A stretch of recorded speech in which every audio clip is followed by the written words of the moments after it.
Okay, bismillahirrahmanirrahim. Saya Dr. Afidah Mastura binti Muhammad Arif. Saya merupakan penyelaras program Bachelor Pengajian Pengguna. Okay. Pertama-tama sekali saya ingin mengucapkan selamat datang kepada pelajar-pelajar baru sesi 2020-2021. Setinggi-tinggi tahniah diucapkan kepada para pelajar kerana dapat melanjutkan pelajaran ke Universiti Putra Malaysia, khususnya di Fakulti Ekologi Manusia. Okay. So sekarang saya ingin memberi taklimat tentang program pengajian pengguna. Okey.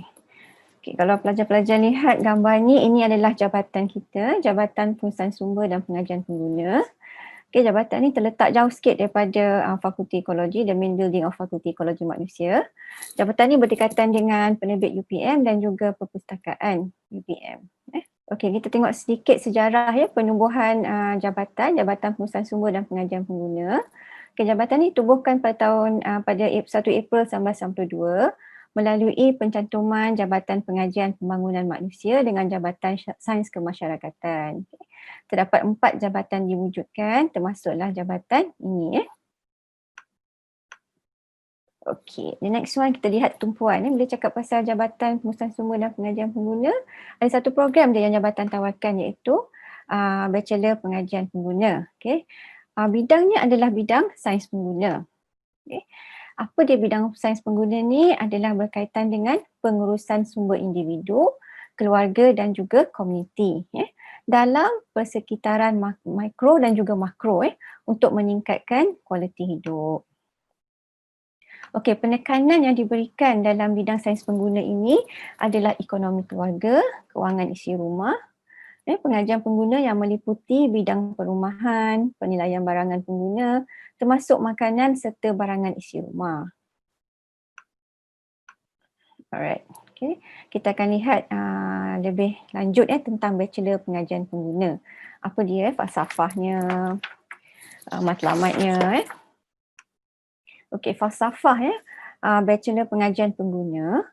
Program Bachelor Pengajian Pengguna adalah berlandaskan kepada falsafah untuk mewujudkan masyarakat madani yang bermaklumat, bertanggungjawab, beretika dan proaktif terhadap aspek penggunaan. Ini falsafah kita.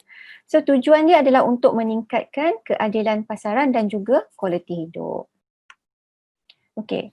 Dalam bidang pengajian pengguna ini, ia mengintegrasi pelbagai disiplin sains tulen dan gunaan seperti ekonomi dan pelakuan pengguna, pengurusan, pemasaran, sains dan teknologi, sosio-psikologi dan juga undang-undang. Right?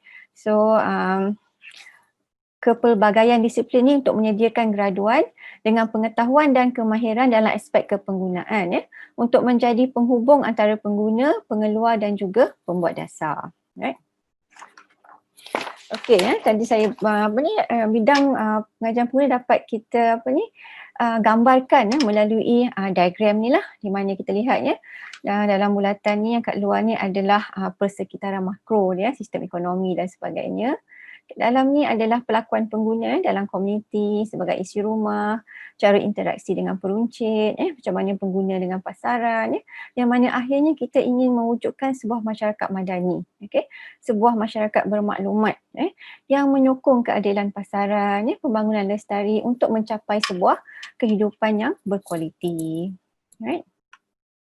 Okay, the next one kita tengok falsafah dia. Sekarang kita lihat apa dia matlamat UPG ni. Okay, apa yang program ni nak lahirkan. Okay, so program ini dapat melahirkan graduan yang kompeten. Ni kita nak achieve ni.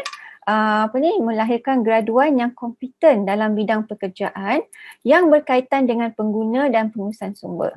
Okay. Yang kedua, kita ingin melahirkan graduan yang dapat menjalankan penyelidikan dalam bidang pengajian pengguna. Dan juga graduan yang berupaya untuk menjadi pegawai atau pengusaha yang beretika dan berintegriti dalam bidang berkaitan kepenggunaan. Okay, the next one. Okay, kita lihat sedikit history kronologi penubuhan pembentukan program pengajian pengguna ni. Okay. Start April 1997 kita memula membuat pembentukan program.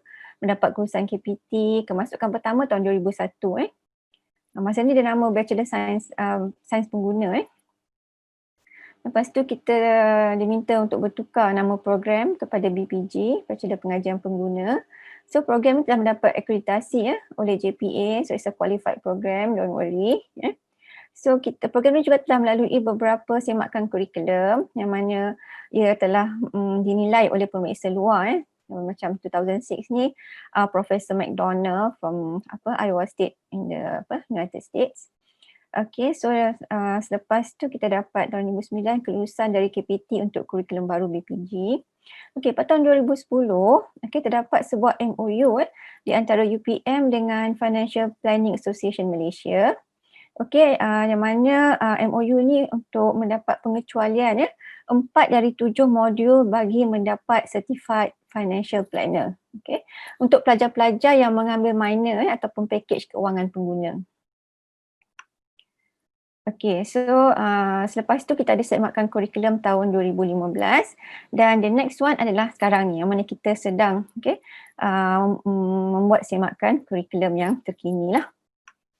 Okay, ini adalah sedikit maklumat tentang kemasukan pelajar. Tahun 2000 ada 56 pelajar. Okay. Dan kita lihat yang tahun 2019 ada 63, yang terkini batch yang baru mendaftar ni adalah selama 43 tapi akan ada second intake nanti. Okey, yang ini saya nak petik sikitlah komen pemeriksa luar tentang program pengajian pengguna ni. Okay, the program provides high quality analytical and practical instruction which the students apply very well in their industrial training and research thesis projects to prepare them for proactive consumerism employment. Okay. On the whole, the vision of the program proposal has been implemented very well. Okay. The faculty has demonstrated its ability to design and deliver a curriculum that is responsive to Malaysia's consumer context, which maintains very high academic standard. Ini adalah komen daripada Professor McDonald daripada US. So you can see it's a very positive comment untuk program kita. Okay, kalau dah ambil bidang pengajian pengguna ni nak kerja apa doktor? Ini adalah jangkaan bidang kerjaya. Okay.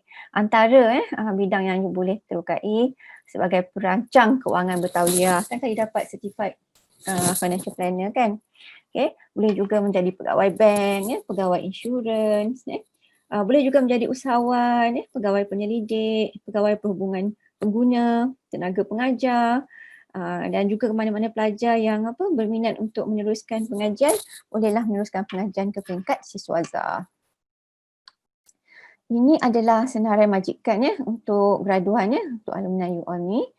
Ada yang bekerja dekat bank Standard Chartered Bank, Kementerian Agensi Kerajaan. Sorry.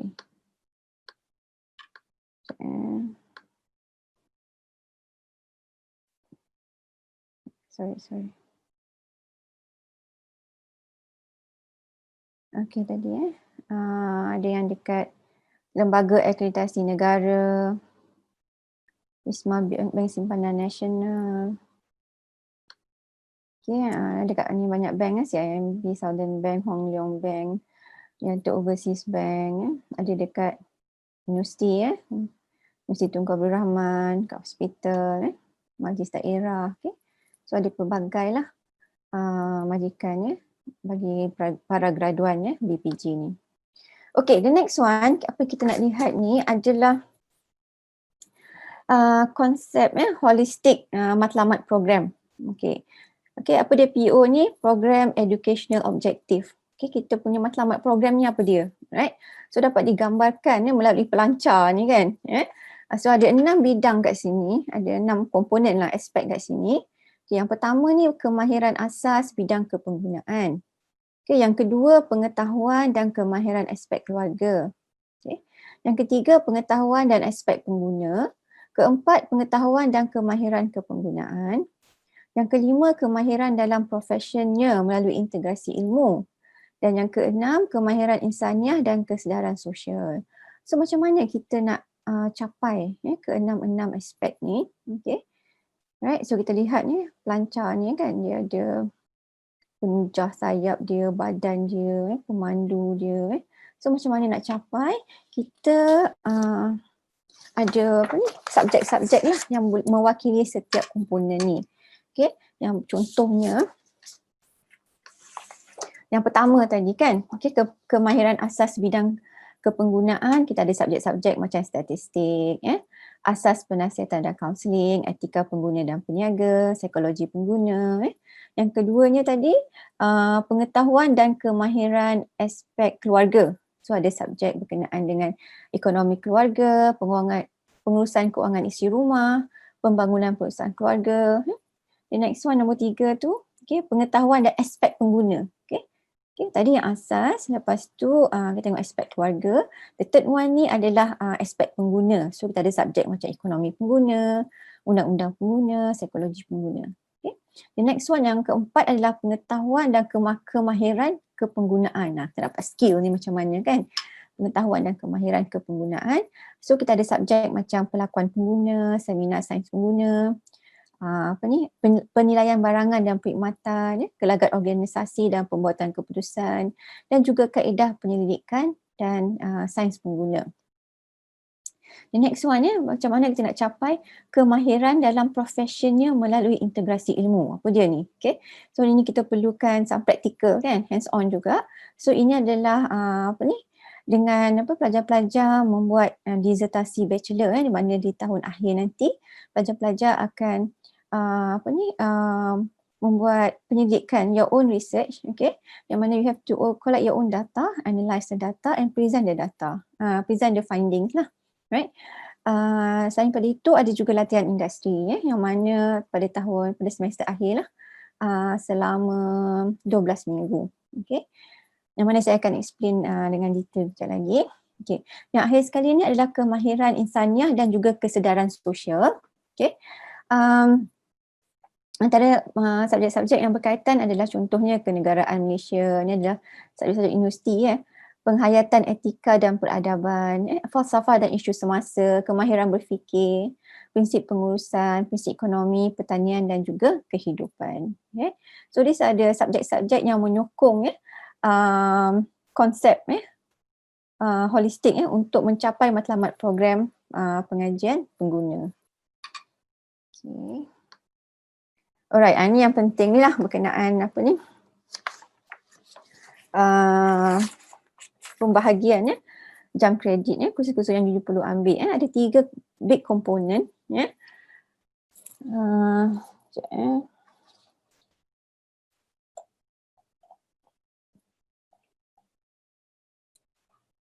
Alright, pelajar-pelajar perlu mengambil kursus asas ataupun kursus universiti, kursus teras dan juga kursus elektif. Okay, kursus asas ni atau kursus universiti ni kalau ikut kita punya kurikulum sebenarnya ada 21 kredit. Alright. Apa dia komponen kursus asas atau kursus universiti ni? Okay, komponen kursus asas, okay, dia ada ni. Dia ada kursus universiti, kursus kita lihat. Yang 3 ni kursus asas ataupun kursus universiti, kursus teras dan juga kursus elektif. Alright. Okay. Kursus asas ni adalah kursus universiti, kemahiran bahasa, komunikasi dan juga komputer. Alright, kalau ikut kita punya kurikulum adalah 21 kredit. Okay. Kursus teras pula ada 69 kredit. Dia memberi fokus kepada bidang pengajian pengguna. Okay. Yang kursus elektif tu adalah 33 kredit. Okay. Yang ni pelajar boleh pilih ada 3 package. Okay. Keuangan pengguna, advokasi dan pendidikan pengguna dan juga produk pengguna. Okay. Pembahagian ni boleh rujuk dalam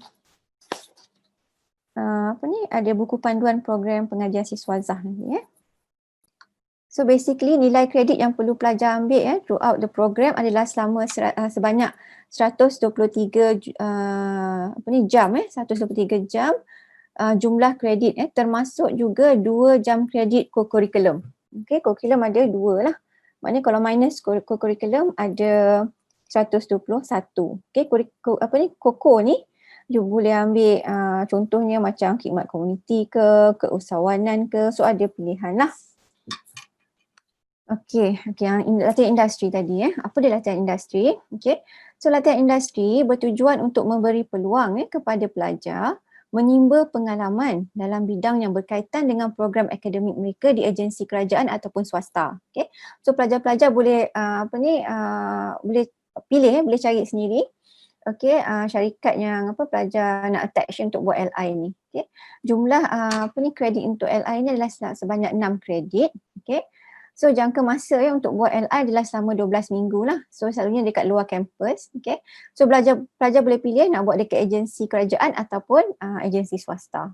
Okay. Terdapat your senior ni yang telah buat LI ni ada berapa pelajar yang memang telah diserap sebagai pekerja tetap selepas dia buat LI tu tempat yang sama. Okay. Okay, bila akan buat LI ni adalah pada semester 8 lah. Right? You dah complete you punya disertasi bachelor, complete semua subjek, barulah you boleh buat LI ni lah. Maknanya last semester ni semester 8. Okay, disertasi bachelor. Alright. So ini adalah projek penyelidikan yang dijalankan selama 1 tahun. 2 semester lah, di semester 6 dan semester 7 oleh pelajar tahun akhir. Alright. So pelajar-pelajar boleh pilih tajuk, okay, tapi dia kena berkaitan dengan bidang pengajian pengguna. Alright. So kenapa pelajar perlu ambil disertasi bachelor ni? Ia adalah untuk melatih pelajar lah untuk merancang, melaksana, menganalisis data premier atau sekunder. Maknanya you collect your own data and then you analyse data tu. Okay. Ataupun cara nak guna secondary data yang sedia ada. Tu pelajar-pelajar kena belajar menulis laporan pendidikan secara saintifik serta merumus dan menyokong dapatan kajian. So ini adalah satu exercise untuk melatih pelajar lah untuk menjadi penyelidik yang baik. Okey, ini kita masuk tentang skema pengajian pelajar boleh rujuk pada buku panduan program pengajian siswazah. Sebab kat sini saya akan explain untuk pelajar tahun 1 je Pada tahun 1 khusus yang perlu diambil untuk semester pertama dan juga semester kedua. Okay. So pelajar-pelajar ni semester pertama, okay. Alright, kalau kita lihat dekat sini, okay, subjek daripada jabatan, pelajar akan ambil satu subjek je, iaitu pengenalan sains pengguna yang akan diajar oleh Dr. Sharifah. Okay. Selainnya adalah khusus universiti, SKP. Yang ni adalah subjek jabatan, you tengok PSP ni adalah subjek jabatan. Okay, 3 kredit. Yang selebihnya adalah subjek universiti, kenegaraan Malaysia, 3 kredit. Penghayatan etika dan peradaban, 2 kredit. Okay. Pertanian dan kehidupan 2 kredit, prinsip ekonomi 3 kredit, okay. Kemahiran berfikir 2 kredit dan juga co-curriculum. Ini 1 kredit je lah. Right. Untuk pelajar-pelajar antarabangsa, okay. Pelajar antarabangsa tak perlu ambil kenegaraan Malaysia, tapi mereka perlu mengambil nilai budaya dan masyarakat Malaysia. Okay. Dan untuk pelajar-pelajar luar antarabangsa juga, mereka tak perlu mengambil penghayatan etika dan peradaban, tapi mereka perlu mengambil bahasa Melayu komunikasi, Malay language communication. So ini adalah subjek yang perlu ambil pada semester pertama. 1, 2, 3, 4, 5, 6 subjek lah campur 1 co-curriculum. Okay. Okay, bila masuk kepada semester kedua, you dah start ambil banyak subjek dekat jabatan. Okay, tengok PSP ni kan. Okay. So subjek yang akan ambil semester 2 adalah psikologi pengguna, ekonomi pengguna, pengurusan keuangan isi rumah. Kalau kita lihat kat sini, 3 kredit 2+1 maknanya ada amali lah. Okay, khusus ni ada amali. Okay. The next one, ni subjek universiti, falsafah dan isu semasa, 2 kredit, falsafah dan isu semasa. Alright, philosophy and current issues. Dan juga satu lagi subjek, academic interaction and presentation. Okay, yang mana ada juga amali lah 2+1. Okay. Yang satu adalah co-curriculum. So ini yang subjek-subjek yang perlu diambil oleh pelajar tahun 1. Alright. So kena ikutlah pembagian khusus ni. Okay. Right.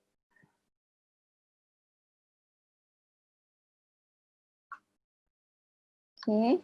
Alright, untuk kuliah online, okay, semester 1 ni, okay, so you all ni, apa ni, unik sikit, sebab kita start dengan kuliah online, alright.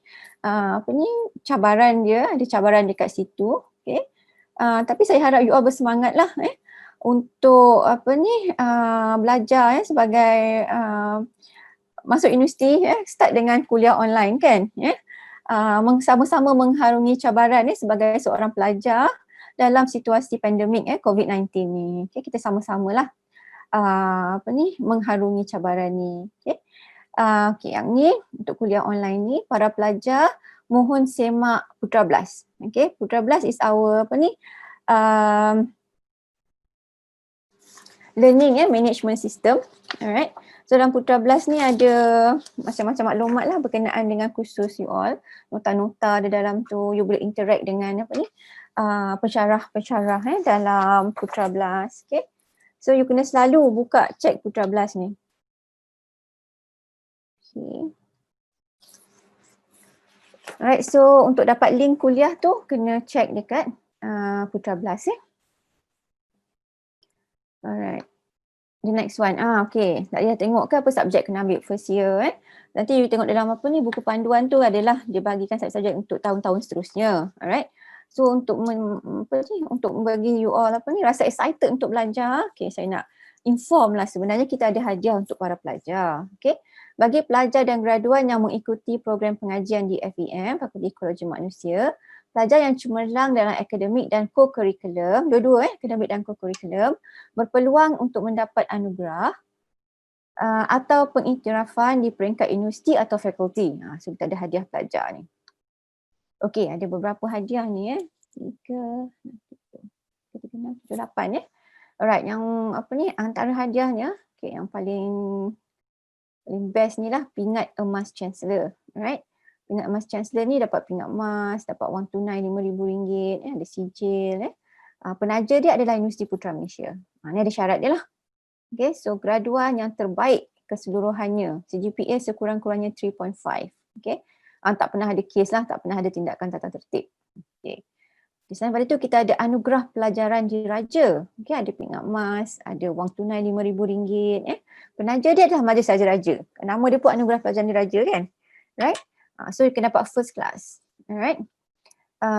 Tidak pernah gagal, tak pernah mengulang. Aktif dalam co-curriculum. Right. Dan pada itu kita ada pingat emas alumni. Ini daripada alumni lah, Persatuan Alumni UPM. Okay. So kat sini dapat pingat emas, wang tunai RM2,000. Right. So you kena prove yang terbaik dari segi akademik dan juga co-curriculum. Okay, next one kita ada pingat emas Yayasan Pak Rashid. Okay. Ini penaja dia adalah Yayasan Pak Rashid lah. Ada wang tunai RM3,000, pingat emas Anggaran RM2,000 pingat emas ni dan juga sijil. Alright. So syarat kurniaan dia graduan bachelor terbaik dari segi akademik dan co-curriculum. Okay, CGPA sekurang-kurangnya 3.5. Boleh berkomunikasi dalam bahasa Inggeris, tak ada grade F, tidak mengulang kursus, tiada semester tambahan, tak ada defer, tak ada. Tidak pernah dikenakan tindakan tata tertib dan aktif dalam aktiviti co-curriculum. Dia punya syarat panjang sikit kat sini kan. Okay. The next one, hadiah set kecil. Okay, ini adalah penajanya adalah kumpulan set kecil Sendirian Berhad. Okay. Hadiahnya adalah wang tunai RM2,000 berserta sijil. Okay. Dan ini untuk pelajar Bumi Putra terbaik dari segi akademik pada peringkat bongsu. Okay. Dengan syarat mengambil sekurang-kurangnya 30 kredit. Okay, kita ada hadiah Koperasi UPM. Okay, penaja daripada Koperasi UPM. Wang tunai RM500 dan juga sijil. Alright. Ini adalah graduan terbaik pendidikan projek ilmiah tahun akhir. Yang tadilah disertasi bachelor tu. Alright. So the best one akan dapat ni lah hadiah Koperasi RM500. Okay. The next one, hadiah kepimpinan usaha jana, wang tunai RM1,000 dan sijil. Okay. Penaja dia adalah Usaha Jana Sendirian Berhad. Okay. Graduan terbaik keseluruhan dari segi akademik dan co-curriculum. Okay. Keutamaan kepada calon yang terlibat aktif di bidang fakulti dan memiliki kualiti peribadi terpuji, bersopan santun, keterampilan, berkomunikasi dan mempunyai ketahanan fizikal dan mental yang mantap. Wah, ni ada syarat dia ni. Okay. Dan juga yang akhir sekali kita ada hadiah McPhee. Apa dia hadiah McPhee ni?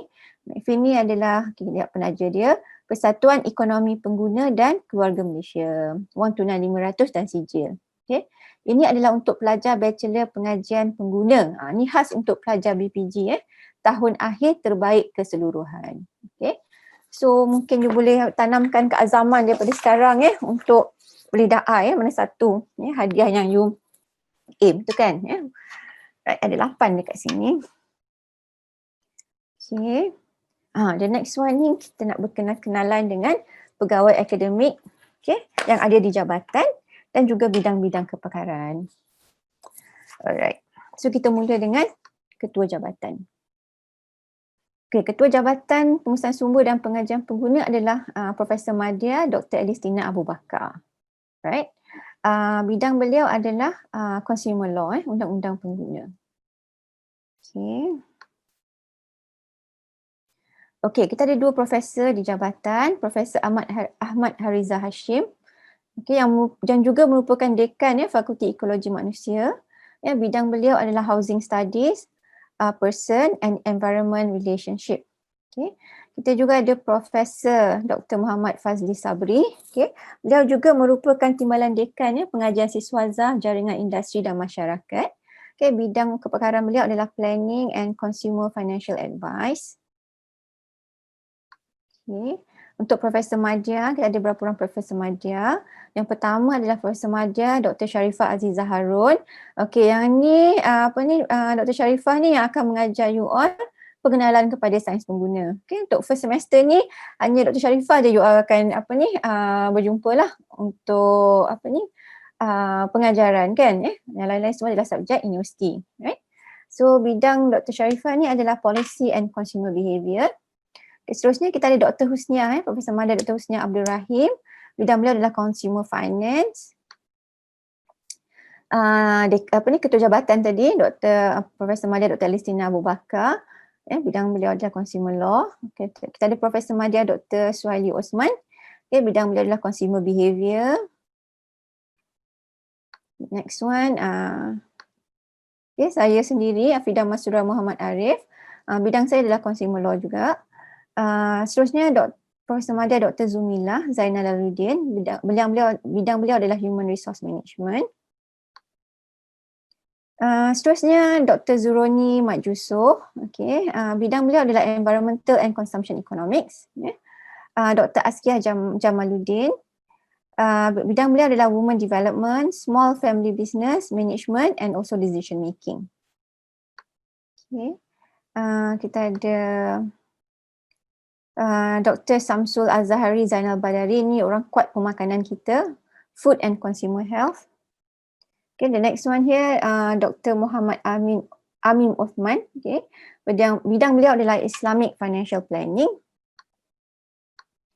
Kita lihat ni Encik Bukriman Sabri. Bidang beliau adalah Economics and Management. Seterusnya Dr. Ruslina Mat Saleh. Bidang beliau adalah Consumer and Environmental Safety and Consumer Technology. Kita ada Dr. Nur Zalina Zainuddin. Bidang beliau adalah Environmental Economics and Sustainable Consumption. Seterusnya Dr. Nur Jasmine, bidang beliau adalah Housing. Dan akhir sekali adalah Dr. Irwan Shah yang mana bidang beliau adalah Ergonomic, Product Design, Safety, Human Factor and Sustainability Design. So walaupun tak jumpa pensyarah-pensyarah pada semester pertama ni, as you go on, insyaAllah akan berjumpa dengan semua pensyarah-pensyarah yang saya perkenalkan tadi. Itu adalah sedikit sebanyak taklimat untuk program Bachelor Pengajian Pengguna. Saya harap para pelajar dapat memahami apakah dia sebenarnya Bachelor Pengajian Pengguna, apa dia tumpuan bidang ini, falsafah yang mendukung bidang pengajian ini, apa dia matlamat kita nak capai, supaya you all juga ada idea apa dia kerjaya sesuai dengan bidang pengajian pengguna ni. And juga perlu tahulah pelajar-pelajar kena betul-betul make sure you understand about the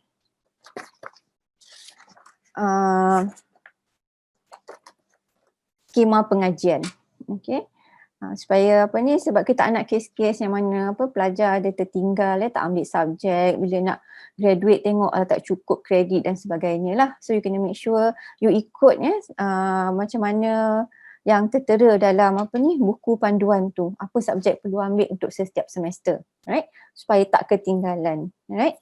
So saya ingin mengucapkan selamat maju jaya kepada para pelajar, okay? Tanamkan semangat untuk belajar bersungguh-sungguh, ya, untuk berbakti kepada ibu bapa, kepada keluarga, kepada negara, ya. Walaupun terpaksa melalui kuliah secara online, tak rasa tak masuk kampus, tak dapat merasai bagaimana untuk menjadi seorang siswa di kampus kan. Tapi insya-Allah kita doakan semoga pandemik ni akan berakhir dan pelajar-pelajar akan dapat kembali belajar seperti biasa di kampus. Okey, saya sudahi. Sekian, terima kasih. Saya sudahi dengan Assalamualaikum dan selamat sejahtera.